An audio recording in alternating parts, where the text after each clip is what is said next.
Charles Anderson, a frail, elderly veteran, made his way through the crowded airport terminal with a slow but steady gait, his cane tapping rhythmically on the polished floors. The faded army jacket he wore hung loosely on his thin frame, the patches on his sleeves worn from years of use, each one telling a story of battles fought long ago. His cap, tilted slightly on his head, framed his white, wispy hair, and though his face was weathered with age, his eyes still held a quiet pride. Charles was flying to Seattle for a ceremony honoring his old military unit, an event that, while important, he didn't feel deserved too much attention. He had long since learned the value of humility, but with so few of his comrades still around, he felt it was necessary to be there. It was a small act of respect for the memories of the men who had served with him, many of whom never made it home. As he approached the gate, Charles felt the familiar buzz of anticipation that came with traveling, though his movements were slower now, and he was often tired on these trips. He handed over his boarding pass to the gate agent, a young woman named Rachel, who greeted him with a polite but businesslike smile. Charles felt a slight sense of discomfort, a strange disconnect, as Rachel scanned his ticket. Something about the way she looked at him, a brief flicker of hesitation in her eyes, made him uneasy, but he brushed it off. He had flown many times before, and things like this, mistakes with tickets, were common. However, when Rachel's smile faltered and her fingers lingered on the boarding pass for a moment too long, he knew something wasn't quite right. "I'm sorry, sir," Rachel said, her voice still polite but now tinged with an undertone of firmness. "This ticket is invalid for this flight." Charles blinked, momentarily taken aback. "That can't be right," he replied, confusion creeping into his voice. "I bought it a month ago, right here at the counter." Rachel's eyes flickered down to the boarding pass, then quickly scanned it again as she typed something into the system. Her demeanor remained unchanged, but Charles noticed a slight impatience in the way she moved. He watched as her fingers flew over the keyboard, her eyes darting from the screen to the ticket, her expression growing more resolute with each passing second. "I'm sorry, but we've already assigned that seat to another passenger," she said. "You'll need to wait here while we sort this out." Charles stood there trying to digest the situation, his confusion growing. He had no reason to believe there was a problem with his ticket. He had paid for it in full, arranged the flight months ago, and made sure everything was set well in advance. He was simply traveling to attend an important ceremony, nothing more. "Are you sure? I was told there wouldn't be any issues." Rachel's expression remained neutral as she glanced up briefly, clearly eager to move the situation along. "I'm afraid it's overbooked, sir," she said, her tone taking on a dismissive edge. "We can't accommodate you on this flight." Charles sighed quietly, the weight of his years making him weary, but he nodded. "All right, I'll wait. Please let me know what you figure out." Charles shuffled to the side of the gate area, stepping away from the growing line of passengers boarding the plane. He wasn't angry, not yet, but there was a growing sense of unease. His cane trembled slightly as he gripped it, leaning into it for support. He saw other passengers casting sympathetic glances at him as they passed, but none of them stopped to help. Most, too caught up in their own rush, didn't even seem to notice him. He was just another face in the crowd. As time dragged on, the minutes stretching into what felt like an eternity, Charles's patience began to wear thin. He stood alone, waiting quietly as others boarded without so much as a second glance at him. Unbeknownst to Charles, his situation had not gone unnoticed by everyone around him. Standing a few paces away, leaning against a nearby pillar, was a man in his mid-30s, dressed in a plain black hoodie and jeans. He blended in with the rest of the crowd, looking just like another passenger waiting for his flight. But in reality, Andrew Taylor wasn't just another traveler. He was the owner of Mitchell Airways, the very airline Charles was trying to board. Andrew often flew under the radar, blending in with passengers to observe his staff and see how they treated their customers. His sharp eyes were fixed on the exchange between Rachel and Charles, and he felt a growing discomfort as he watched the interaction unfold. Andrew listened intently as Rachel spoke with her colleague, trying to handle the situation as quickly as possible. He overheard snippets of their conversation, and what he heard made his stomach tighten. "Looks like it's overbooked," He'll probably cause a scene. Shouldn't let him on, one of the employees said. Andrew's jaw tightened as he absorbed the tone of their words. There was something dismissive about how they spoke about Charles. Something that didn't sit right with him. He had no way of knowing for sure, but he had a sinking feeling that Charles was being treated unfairly. It wasn't just the mistake with the ticket. It was the way they were handling it, as if Charles was a nuisance they wanted to ignore. Andrew's instincts told him there was more to this than just a simple mistake. As he continued to watch, his focus returned to Charles, who remained patiently waiting at the side, clearly unaware of the deeper issue unfolding around him. David Mitchell, the owner of Mitchell Airways, stood near the entrance of the gate area, blending seamlessly into the crowd of passengers. Dressed in a simple black hoodie and jeans, he didn't look like a businessman at all. In fact, he looked just like any other traveler waiting for a flight. He had always believed that the best way to understand his airline was to experience it as a passenger, without the filters of executive privilege or the biases that often came with authority. David had been in the industry long enough to know that the best insights often came from simply observing, watching how his staff interacted with customers and how those customers reacted in return. It was his way of staying grounded, of ensuring that the values he wanted his company to uphold were actually being lived out by his employees. As David stood quietly by the gate, his attention was drawn to an older man who had just approached the boarding counter. Charles Anderson, a frail, elderly veteran, had handed over his boarding pass to Rachel, the gate agent. David watched the exchange unfold. Charles, dressed in a faded military jacket and looking every bit the part of a proud veteran, seemed to have encountered an issue with his ticket. Rachel, a young woman with an expression of practiced professionalism, glanced at the boarding pass, her smile faltering for a brief moment before she forced it back into place. David's sharp eyes caught the subtle shift in her demeanor, and he could sense that something was amiss. It wasn't just a routine issue. There was an underlying tension in the way Rachel was interacting with the elderly man. David leaned subtly against a nearby pillar, pretending to scroll through his phone, but his focus was entirely on the unfolding situation. He could hear the brief exchange between Rachel and Charles, and the more he listened, the more it seemed like there was more to the story.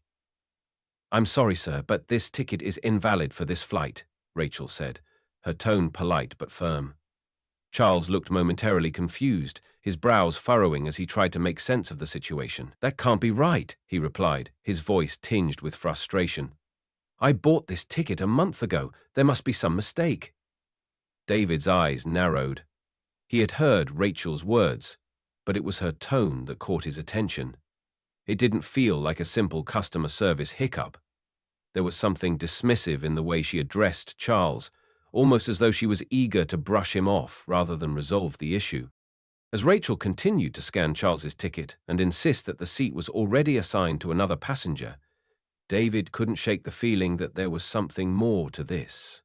Why was she so quick to dismiss him? Why was Charles, a paying customer with a valid ticket, being treated like an inconvenience? David's suspicions grew as he overheard bits of conversation between Rachel and another staff member. He had learned the value of listening carefully to his employees when they thought no one was paying attention. "Looks like it's overbooked. He'll probably cause a scene if we let him board," Rachel said, her voice low but filled with an edge of impatience. "It'll be easier to just turn him away." David's stomach churned as he listened to her words. This wasn't just about overbooking. There was something more personal in the way she spoke about Charles, something that made him uncomfortable. David's mind raced. As the owner of Mitchell Airways, he had always emphasized the importance of treating every passenger with respect and dignity. No one, especially a veteran like Charles, should be made to feel like they didn't belong. Overbooking was a common problem in the airline industry, but it should never come at the cost of treating passengers unfairly. David had built his reputation on providing a customer experience that went above and beyond. But now he was witnessing firsthand how that philosophy wasn't always being followed by his staff. The more he observed Rachel's interaction with Charles, the more certain he became that there was an underlying issue. The airline's policy was clear: prioritize the customer, ensure they're treated with respect, and resolve issues quickly. But what he was seeing right now was far from that. David felt a growing sense of responsibility. As much as he wanted to step in and confront Rachel immediately, he decided to watch for a little while longer. He needed to see how this situation played out, to gather more evidence of what was really happening. Was this just a one-off mistake, or was there a pattern of mistreatment towards certain passengers? David was no stranger to the pressures of the airline industry, but he had always prided himself on his ability to lead with integrity. If there were cracks in the system, he needed to identify them and address them head-on. He couldn't allow his staff's behavior to undermine everything he had worked to build. Minutes ticked by, and David continued to observe from the sidelines, his eyes scanning the crowd while his mind raced with thoughts of what he could do next. As Charles stood there, waiting patiently for the situation to be sorted out, David's attention returned to him. Charles seemed to have resigned himself to the delay, but David could see the subtle tremor in his hand as he gripped his cane. It was clear that the experience was beginning to wear on him. Other passengers had begun to board, casting occasional glances at Charles, some offering sympathetic looks, but no one was stepping forward to help. Everyone seemed too busy, too caught up in their own rush, to notice the elderly veteran who had clearly been wronged. It was in that moment that David knew he had to do something. He couldn't stand by and let this continue. It was time to step in and make sure Charles received the respect he deserved. The minutes seemed to stretch on as Charles stood patiently at the gate, waiting for some resolution to the issue with his ticket. His hands, though slightly trembling with age, gripped his cane tightly as he tried to process what was happening. He had been a loyal passenger for many years, always showing up on time, always following the rules. This situation was just another hiccup in the journey, he told himself. But as Rachel continued to tell him that his seat was already assigned to someone else, a growing sense of unease began to gnaw at him. Why was this happening?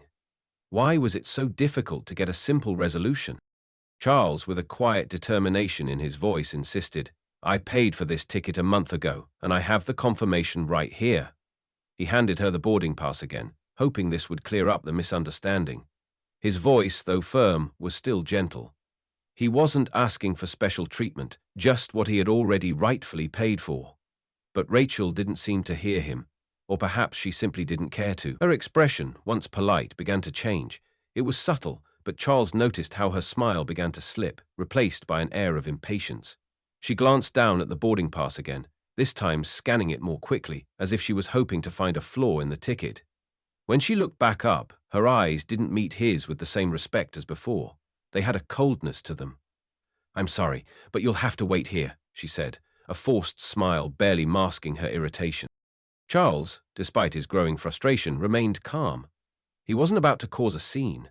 He had learned a long time ago that sometimes the best course of action was to wait for the storm to pass, but he couldn't help the confusion and disappointment he felt. He wasn't a young man anymore, and travel was hard on him, but this wasn't the way he was accustomed to being treated. The few people who had noticed the exchange began to board, casting brief, sympathetic glances at him as they passed. It was clear they weren't in any rush to help, and that hurt more than the inconvenience of the situation itself. Charles stood aside, leaning on his cane, but he couldn't shake the feeling that he was being treated differently, and not in a way that was respectful.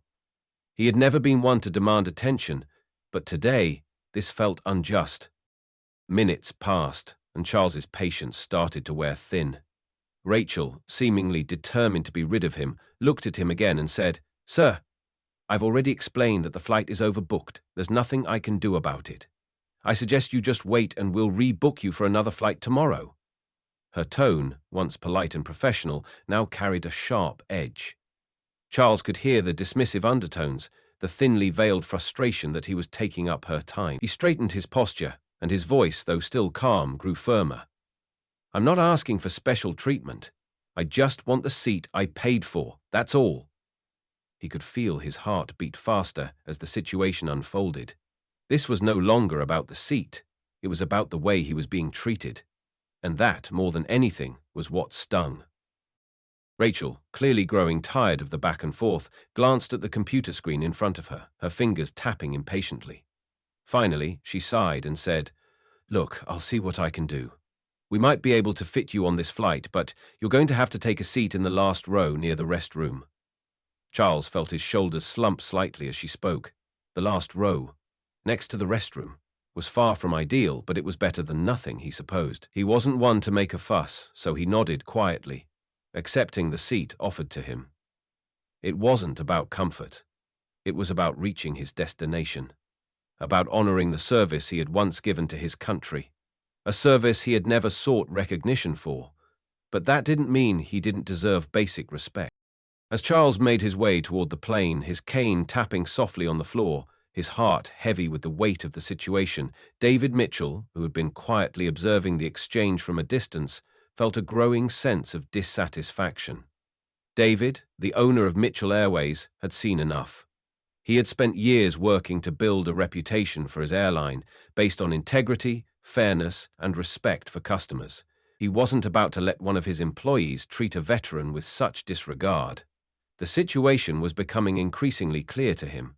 Charles wasn't just being denied a seat, he was being dismissed because of his age and his appearance.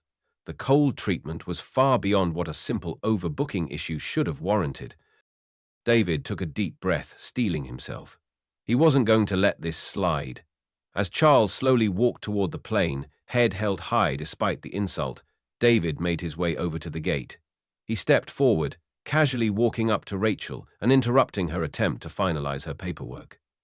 "Excuse me," David said, his tone firm but controlled. "I couldn't help but overhear. What seems to be the problem here?" Rachel looked startled, her professional mask slipping for a brief moment. David could tell she hadn't expected to be questioned by anyone other than a passenger, let alone the owner of the airline. "Oh, no problem, sir," she said, her voice suddenly less sure of itself. "We're just assisting this passenger." But David's gaze was sharp, and he raised an eyebrow as he glanced at Charles, still standing near the jet bridge. "Assisting him by denying him a seat?" he asked, his voice growing colder. "He paid for his ticket, didn't he?" Rachel hesitated, unsure of how to respond to the unexpected challenge. David, however, wasn't going to let this pass. He needed to ensure that Charles, a man who had served his country with pride, was treated with the respect he deserved. "If he's paid for a seat," David continued, his voice unwavering, "then he should be allowed to board, without further delay. Overbooking is your airline's mistake, not his." Rachel's face flushed with embarrassment as she stammered, "I'll see what I can do, sir." But David wasn't satisfied. He turned to Charles, his tone softening as he addressed the elderly man. "Sir, mind if I stay here for a while to make sure this gets sorted out?" Charles, surprised by the intervention, gave a slight nod and smiled faintly. "Thank you, son," he said quietly, his voice filled with a quiet gratitude that spoke volumes. David, now determined to see this through, remained by Charles's side. He wasn't just going to let this go, he had seen enough.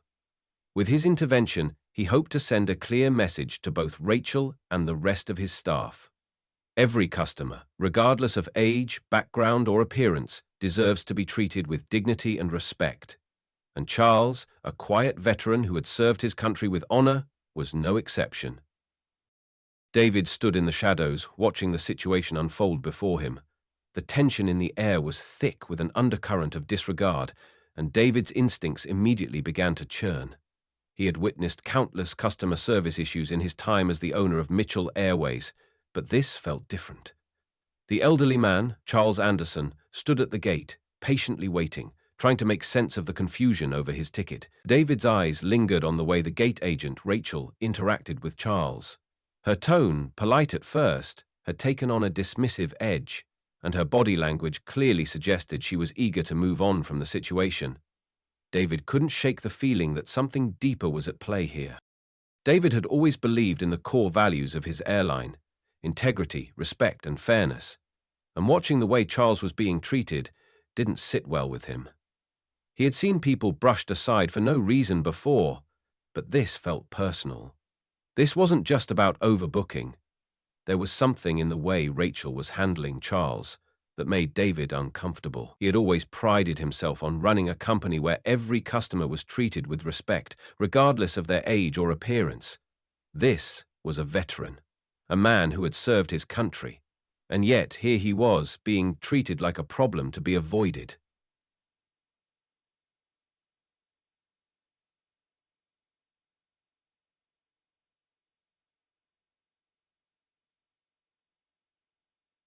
David couldn't let it slide. Stepping forward with quiet authority, David approached Rachel. His voice was firm but calm as he addressed her. "Excuse me, Rachel," he began, interrupting her attempt to sort through the boarding issue. "What seems to be the problem here?" Rachel looked up, startled by the unexpected interruption. For a moment, her professional mask slipped, and David could see the brief flicker of frustration in her eyes. "Oh, no problem, sir," she said, trying to mask the unease in her tone.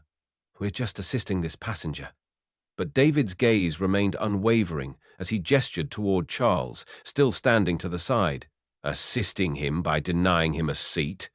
David raised an eyebrow, his voice now tinged with disbelief. "He paid for his ticket." Rachel hesitated, clearly flustered by David's direct challenge. Her eyes flickered down at the boarding pass in her hand, as if searching for a way to explain away the situation. "Well, yes, but," she began, but David didn't let her finish. "Then he should be allowed to board," he said firmly. "Overbooking is your airline's issue, not his. He has a valid ticket." The words hung in the air, and Rachel's face flushed with embarrassment as she struggled to come up with a response. The tension in the air thickened, and David's patience wore thin. This wasn't just about the seat.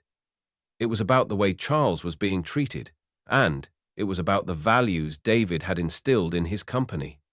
He couldn't let his staff get away with behavior that went against everything he stood for. After a long moment of silence, Rachel finally relented. "I'll see what I can do," she muttered, clearly eager to move on from the uncomfortable confrontation. She turned away, heading back to the desk to speak with a colleague. David watched her go, but he wasn't satisfied. The airline's handling of this situation had been appalling, and he wasn't going to let it slide. His role as the owner of Mitchell Airways wasn't just about making decisions from behind closed doors. It was about making sure his company operated with integrity every day on the ground level, and this was a clear failure of that integrity. Turning to Charles, David offered a warm, reassuring smile. "Sir, mind if I stay here for a bit to make sure they get this sorted out?" Charles, who had been standing quietly with a resigned look on his face, seemed surprised by the intervention, but nodded appreciatively. "Thank you, son," he said softly. "I'm sure it'll get sorted." But David could sense the fatigue in Charles's voice. This wasn't just an inconvenience for him. It was a reminder of how quickly people were willing to overlook him, simply because of his age. "Don't worry," David said. "I won't let them give you the runaround." He had no intention of leaving Charles to deal with this alone. As David continued to speak with Charles, he learnt more about the man's quiet but profound service in the Korean War. Charles was humble, glossing over his own experiences, but David could sense the weight of his words. "I served with a good group of men," Charles said, his voice steady but filled with quiet pride. "We did our duty, and many of them didn't make it home." As Charles spoke, David couldn't help but feel a deeper connection to him, as if the man in front of him was not just any elderly passenger, but someone who had lived through unimaginable trials and hardships. David had always known that veterans were deserving of respect, but hearing Charles's story, his sacrifice, his humility, left a lasting impression on him. This wasn't just a customer issue. This was a man who deserved to be treated with the utmost respect, someone who had fought for the very freedoms that many others took for granted. David's growing suspicion about how Charles was being treated wasn't just about a bad customer service experience. It was about something deeper. It was about the way society often overlooked its veterans, brushing them aside as if their contributions were something of the past. As David listened to Charles's quiet reflections, he realized that this wasn't just about a seat on a plane. This was about how people, especially those who had served, were treated in everyday situations. And it was clear to David that things needed to change. This wasn't just a failure of customer service, it was a failure of respect. And David wasn't going to let it stand. As Rachel returned, now with a forced smile on her face, she informed Charles that they had found him a seat in the last row, next to the restroom. Charles nodded quietly, accepting the seat offered to him, though David could tell it wasn't what he wanted. But what struck David the most was the way Charles handled the situation. He didn't demand better treatment. He didn't raise his voice. He simply accepted the situation with the grace of a man who had seen more than his fair share of challenges in life. And it was then that David made a silent vow. This wouldn't be the last time he intervened to ensure that someone like Charles was treated with the respect they deserved. David's intervention had changed the course of the situation, but it had also opened his eyes to a larger issue, an issue that went far beyond a simple customer service error. It was a problem of perception, of how society treated its elders and its veterans, and for the first time, David realized that his job wasn't just about running an airline, it was about setting an example, about ensuring that his staff understood the importance of respect in every interaction. That's when David knew he had to do more, not just for Charles, but for every veteran and every passenger who might one day find themselves overlooked or dismissed. He wasn't just going to fix the issue at hand, he was going to change the culture of Mitchell Airways, starting now. As Charles continued to make his way toward the plane, his cane tapping softly against the smooth airport floor, David's attention was fully on him. He couldn't shake the nagging sense that there was more to Charles than just an elderly passenger being denied his rightful seat. The quiet dignity with which Charles handled the situation, the way he carried himself despite the clear disrespect, only deepened David's suspicion. He had seen many passengers come and go, but there was something different about this man. It wasn't just the way he had been treated. It was his presence, his quiet strength that seemed to resonate with David. The moment that truly changed David's perception came when Charles's small duffel bag slipped from his grasp, falling to the ground with a soft thud. Without thinking, David quickly stepped forward to assist, bending down to pick up the bag. As he lifted it, a glint of metal caught his eye. His fingers brushed against something cold, something familiar, yet ancient.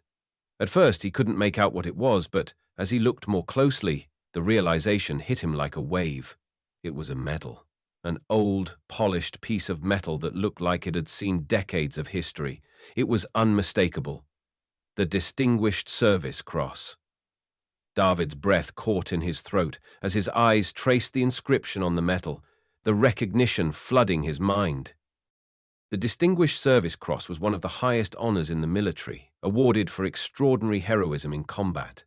His grandfather, Richard Taylor, had spoken often of this very medal, of the men who had earned it, and of the sacrifices they had made.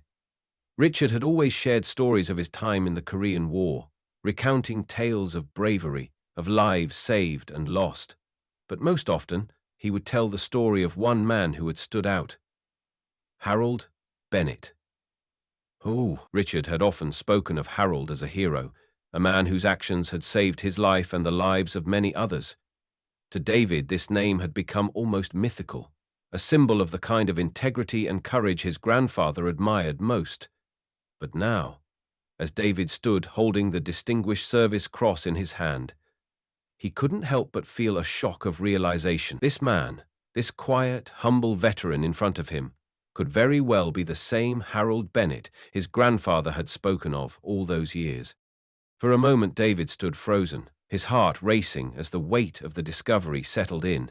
The pieces of the puzzle were falling into place, but David didn't want to jump to conclusions too quickly. The name Harold Bennett was not uncommon, and many men had served in the Korean War, but the medal, the Distinguished Service Cross, was unmistakable.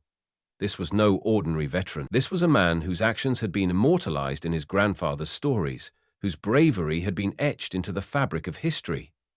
David's mind raced as he tried to reconcile the humble, quiet man in front of him with the heroic figure his grandfather had described. Could it really be him? Could Charles Anderson be the same man who had saved his grandfather's life during that fateful battle? David's thoughts were a whirlwind, and he found himself at a crossroads. The desire to know more, to understand the depth of Charles's service, was overwhelming. But David knew that this wasn't just about curiosity. It was about respect.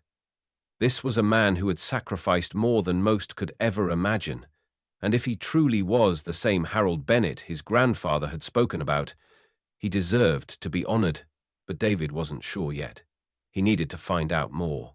He needed to confirm the connection, to understand the full scope of Harold's story, and most importantly, to make sure that he wasn't just an observer in this situation, but someone who could help honor Harold's service in the way it deserved. David had always prided himself on leading Mitchell Airways with integrity and respect for those who had served their country, but this was personal. It wasn't just about honoring a veteran. It was about honoring a man who had played a significant role in his grandfather's life. David was determined to get to the bottom of it. He knew that his actions in this moment would speak louder than any corporate policy could. If Harold Bennett was indeed the same man his grandfather had admired, then David had a responsibility, not just as the owner of an airline, but as a grandson, to ensure that Harold received the respect and recognition he had earned. As Charles continued his journey down the jet bridge, David felt an overwhelming sense of purpose. He wasn't going to let this moment pass without finding the truth. He had to know more about Harold's service, about his experiences, and about the quiet sacrifices he had made. There was a deeper connection here, something that David couldn't ignore. As the passengers continued to board the flight, David stood still for a moment longer, his thoughts racing. The quiet heroism that Harold Bennett had displayed so many years ago was now standing before him, and David knew that, no matter what, he had to find a way to honor this man's service, no matter the cost. David took a deep breath, the weight of the situation clear in his mind. He couldn't let Harold Bennett be treated like just another passenger. This wasn't just about a seat on an aeroplane anymore. It was about honoring a legacy of courage, sacrifice, and integrity. And David was determined to make sure that Harold's story was not lost, that it would not fade into obscurity. As he moved forward, ready to make his next move, he knew that this was the beginning of something much bigger than just fixing a ticket issue. This was about ensuring that Harold Bennett, and men like him, would always be remembered for the heroes they truly were. As David stood there, still holding the Distinguished Service Cross, his mind was reeling. The realization that the man before him, Charles Anderson, could be the very same Harold Bennett his grandfather had often spoken of, filled him with a mix of awe and disbelief. David had heard the stories from Richard Taylor, his grandfather, for as long as he could remember. Stories of extraordinary heroism, of lives saved in the most desperate of circumstances. Richard had often told him about the men who fought beside him in the Korean War, but there was always one name that stood out more than the others: Harold Bennett. Richard had painted a picture of a man whose courage had not only saved his life, but had also inspired a bond that transcended the horrors of war. David's fingers tightened around the metal as memories of those stories flooded back. Richard had always spoken of Harold with such reverence, describing how the young soldier had stepped forward when others faltered, how he had made impossible decisions under fire, saving not just Richard but many others. His grandfather had always said that Harold's actions on that day were what made the difference between life and death for so many men, but it wasn't just Harold's bravery that had stuck with Richard over the years. It was his humility. Richard had always said that Harold never wanted the spotlight, never wanted recognition for what he had done. Instead, he preferred to fade into the background, letting others take the credit. The real heroes, Richard had said, are the ones who don't tell their stories, the ones who just do what needs to be done, no matter the cost. Now, as David stood in the airport, staring at the metal in his hand, he could feel the weight of his grandfather's words more than ever before. This was the man who had saved Richard's life. This was the same Harold Bennett who had walked through fire, literally and figuratively, and now, decades later, he was being treated with complete disregard by the airline he had trusted. David's heart tightened, with a mix of anger and frustration. This was a man who had earned the highest honors for his actions, and yet he was being treated as if his presence didn't matter. The system that David had worked so hard to build, one based on respect and fairness, was failing him. And it was failing Charles in the worst way possible. As Charles stood quietly by, patiently accepting the situation, David felt a deep sense of injustice. How could this be happening to someone like him? How could someone who had sacrificed so much for his country be treated with such callousness? David's mind flashed back to the conversation he had overheard earlier between Rachel and her co-worker. He'll probably cause a scene. Shouldn't let him on, they had said, and it was true. Charles hadn't caused a scene. He had remained calm, composed, even when his rights were being denied. But David knew that if Charles had raised his voice, if he had demanded to be treated better, it would have been seen as a disruption, a problem. Instead, he was treated as a nuisance, something to be dealt with quietly and quickly. David's growing sense of responsibility was clear. He wasn't just witnessing an isolated incident, he was witnessing a reflection of the broader issue within his airline, an issue of how veterans and older passengers in particular were treated. It was unacceptable. David had always prided himself on the integrity of Mitchell Airways, but now he felt as if his company was failing to live up to its values. He had to act. It wasn't enough to simply correct this one situation and move on. This had to be the catalyst for real, systemic change within the airline. David couldn't let Charles's treatment be something that simply slipped under the radar. He couldn't let this moment pass without making a firm commitment to ensure that such disrespect would never happen again. Not just to Charles, but to any passenger, especially those who had given so much for the country. As the flight continued, with Charles now seated in the back row next to the restroom, David's mind was already working on a plan. He couldn't let this moment slip away without honoring Charles. He had to do more than just correct the mistake. It was time to make a statement. David knew that he couldn't change the past, but he could certainly change the future. He wasn't just going to apologize to Charles for this instance of poor treatment. He was going to ensure that no veteran, no matter their age or appearance, would ever be treated like this again. He needed to find a way to honor Charles's legacy, to give him the recognition he deserved, and to use this moment as a turning point for the airline. David also realized that it wasn't just about changing policies or issuing apologies. This was about educating his staff, making them understand the significance of every passenger, every story, and the responsibility they had to treat each person with respect. As much as this was about Charles' treatment, it was also about teaching the values of empathy, humility, and service to the people working under him. Mitchell Airways needed to become a place where every veteran, every passenger felt seen, respected, and valued. David made a mental note to start implementing training programs for his staff to ensure that they were equipped with the tools to recognize the importance of their interactions and to serve all passengers, especially veterans, with the dignity they deserved. The rest of the flight passed in a haze for David. His mind was spinning with thoughts of how to move forward, how to create a lasting change that would impact not just Charles, but every person who flew with Mitchell Airways. He thought about the honor flight initiative he could introduce, something that would give veterans priority boarding, upgrades when available, and personal recognition for their service. But more than that, David knew that the heart of this movement had to come from within. It wasn't about offering perks or making symbolic gestures. It was about creating a culture of respect, one where the value of service and sacrifice was never overlooked. As the plane finally began its descent, David's resolve was clear. He would make sure that Charles and all the veterans like him were treated with the honor and dignity they deserved. And he would start by making sure that this airline and every person who worked for it understood the importance of their actions. David wasn't going to let this moment fade into the background. It was time for real change, and he was going to lead it. The first step had been taken, and the future of Mitchell Airways was going to be one where respect was the foundation of everything they did. This was just the beginning. As the plane touched down and the buzz of activity filled the cabin, David's mind was still racing. His thoughts lingered on the events that had unfolded at the gate, and the stark realization that something needed to change.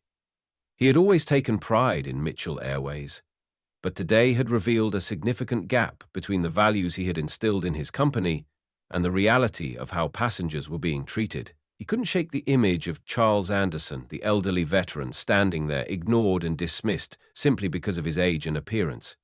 David knew this wasn't just a small mistake. It was a failure of respect. It was clear that if he didn't take action now, this would be just another forgotten moment, a moment where someone had been treated poorly, and no one took responsibility for it.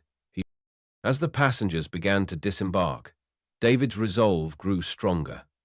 He walked down the aisle toward the back of the plane, where Charles had taken his seat in the last row, next to the restroom as Rachel had suggested. Charles had accepted the seat without complaint, his quiet dignity resonating with David. He couldn't let it slide. He needed to speak with Charles, to offer a heartfelt apology, and, more importantly, he needed to let him know that this wasn't just about one seat or one mistake. It was about ensuring that no veteran, no passenger would ever face the same treatment again. This was bigger than just Charles. It was about how Mitchell Airways would operate moving forward, with honor and integrity. When David reached Charles, the elderly man looked up, offering a faint, respectful smile. "Thank you for your patience, sir," David began, his voice filled with genuine regret. "I wanted to apologize for what happened earlier today. The way you were treated, it's unacceptable. You've earned our respect, and I failed to ensure that you received it." Charles, who had been quietly organizing his belongings, looked up, clearly surprised by the apology. He gave a small nod, but his expression was more one of understanding than anger. "Son, it's all right," he said, his voice soft yet firm. "It's not the first time I've been overlooked. I've seen worse, and I know how these things go." But David could hear the subtle sadness in his words. It was clear that this wasn't just about a seat, it was about something much deeper. It was about being dismissed, about being made to feel invisible, despite everything he had done for his country. David paused, taking a breath. He wasn't going to let this go so easily. "But it should have been the first time," David replied, his tone resolute. "And it won't happen again. You have my word on that." He pulled up a seat beside Charles and leaned forward, his hands clasped in front of him. "I've been running Mitchell Airways for years, and I've always tried to lead with integrity. But today, I saw how easily our values can slip away when we don't stay vigilant. I should have stepped in sooner, and for that, I'm sorry. But I want you to know that this is the last time anyone will be treated the way you were. We will make changes, real changes, to ensure that every passenger, especially veterans like you, are treated with the respect they deserve." Charles listened quietly, his eyes soft, but there was no trace of surprise in his expression. It was as though he had heard similar promises before, only to see them fade into the background. But David could see that this time Charles wasn't just humoring him. He could feel the sincerity in David's words.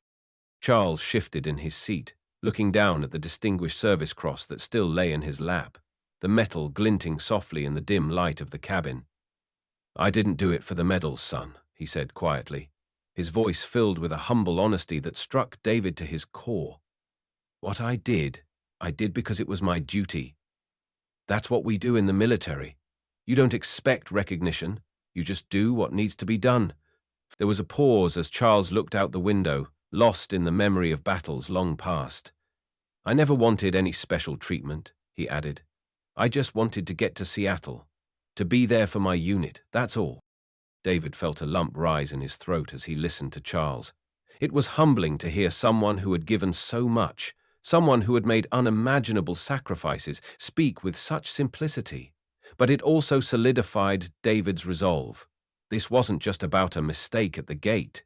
It was about making sure that veterans like Charles were never again made to feel invisible. "I understand that," David said, his voice thick with emotion. "But the problem is that we, as a society, have forgotten the sacrifices you made. You shouldn't have to ask for recognition. You've earned it. And from this day forward, you will have it, whether it's in the way we treat you or in the way we treat every other veteran who flies with us." David sat in silence for a moment, his mind racing with thoughts of how he could make things right. "We're starting an initiative," he continued, his voice steady. "It's called the Veterans Honor Program. We'll prioritize veterans for first-class upgrades, offer them priority boarding, and ensure they are recognized for the service they've given. But more than that, we're going to train every single one of my employees on how to treat our veterans with dignity and respect, just as they deserve." Charles looked at David, his eyes full of both skepticism and curiosity. "I appreciate that, son, I do. But words are easy. It's the actions that count." David nodded, understanding completely. "You're right," he said firmly. It's not enough to say the right things. I'm going to make sure these changes are implemented, and I'll personally oversee them. I'll make sure that no veteran is ever treated the way you were today." Charles gave a small, grateful smile. "I believe you, son," he said quietly. "But just remember, sometimes the greatest change comes from the quietest acts of kindness." As David stood to leave, he felt a deep sense of responsibility settle in his chest. This wasn't just about apologizing. It was about transforming Mitchell Airways into a company that didn't just talk about respect, but lived it in every interaction. As the plane landed and passengers began disembarking, David made a vow to himself.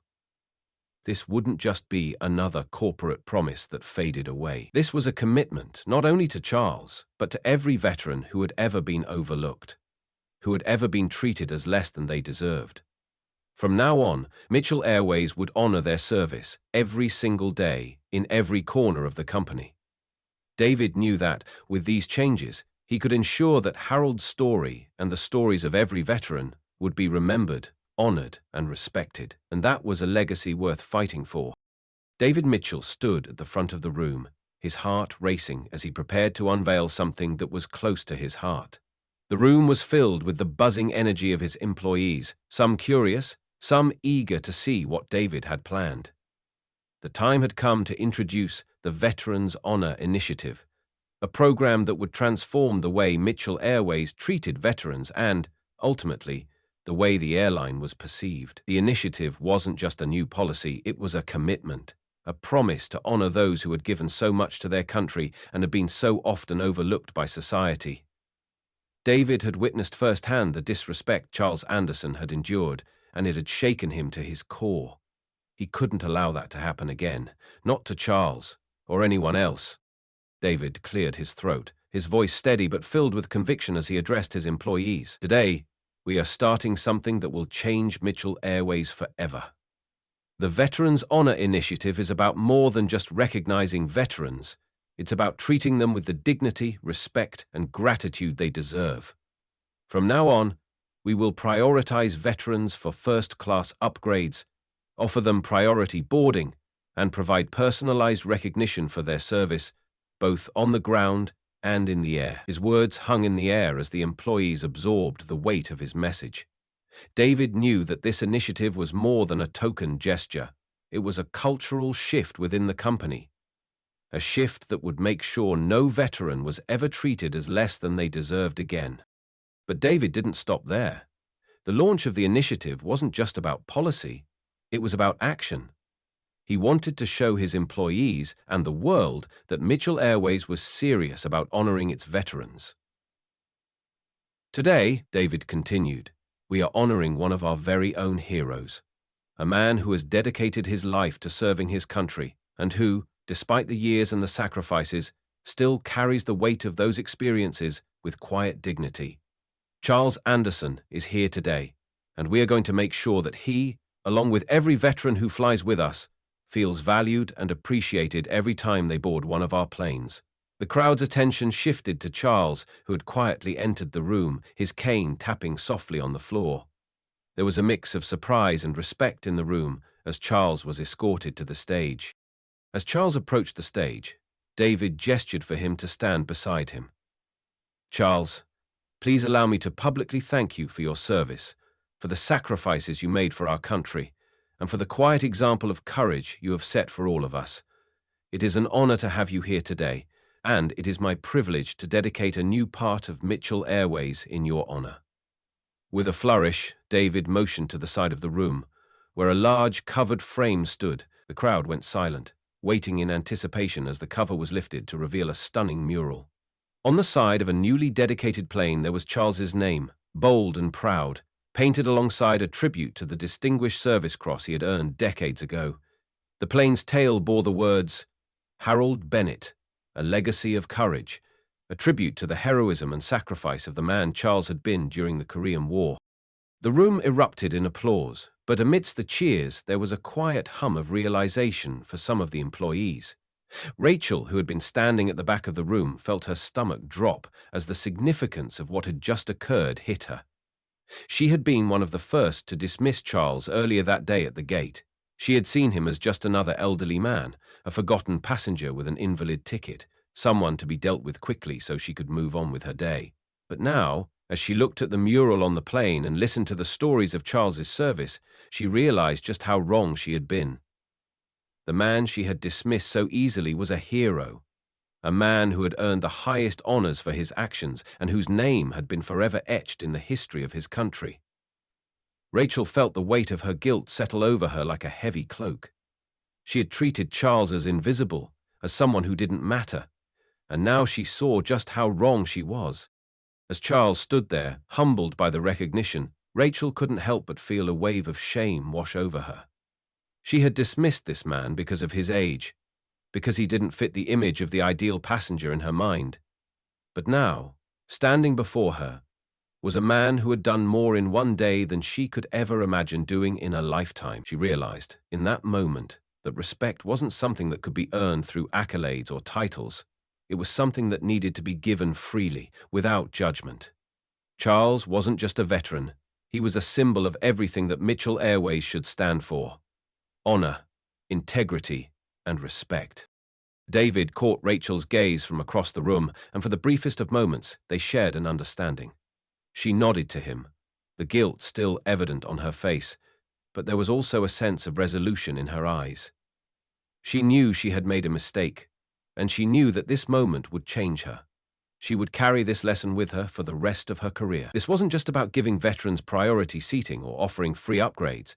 It was about ensuring that no one, regardless of age or background, was ever overlooked again. As the ceremony concluded, David made his way over to Charles, who was now surrounded by staff members and reporters, all eager to shake his hand and hear his stories. Charles, ever humble, was handling the attention with quiet grace, but David could see the pride in his eyes. This was a man who had given so much, and now, for the first time in a long while, he was being seen for the hero he truly was. David stood beside him, a quiet sense of fulfillment washing over him. This was just the beginning. The Veterans Honor Initiative was more than a policy. It was a new way of doing business, a new way of thinking about the people who helped shape this country.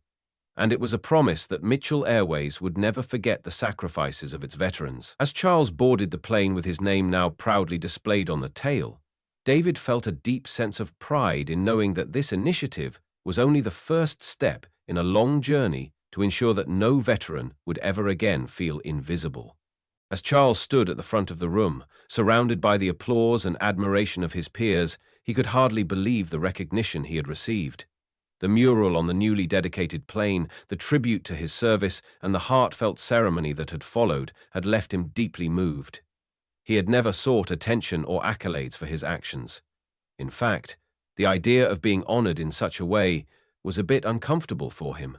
But as he looked around the room at the smiling faces of the people who worked at Mitchell Airways, he felt a surge of pride that he hadn't felt in many years. The quiet dignity with which he had served in the Korean War seemed to have found a place to be recognized, not in a way that demanded attention, but in a way that showed the world the true meaning of respect. Charles turned to David, who had been standing nearby, watching the ceremony unfold with a sense of pride that mirrored his own. Charles's voice was thick with emotion as he reached out, shaking David's hand firmly. "Thank you, son," he said, his words filled with gratitude. This is more than I ever expected. I never thought my story would make any difference, but today I see it has. What you're doing for veterans, for people like me, it means the world." David, who had been quietly observing Charles, saw the weight of the moment in his eyes. It wasn't just about the plane, or the medals, or even the ceremony.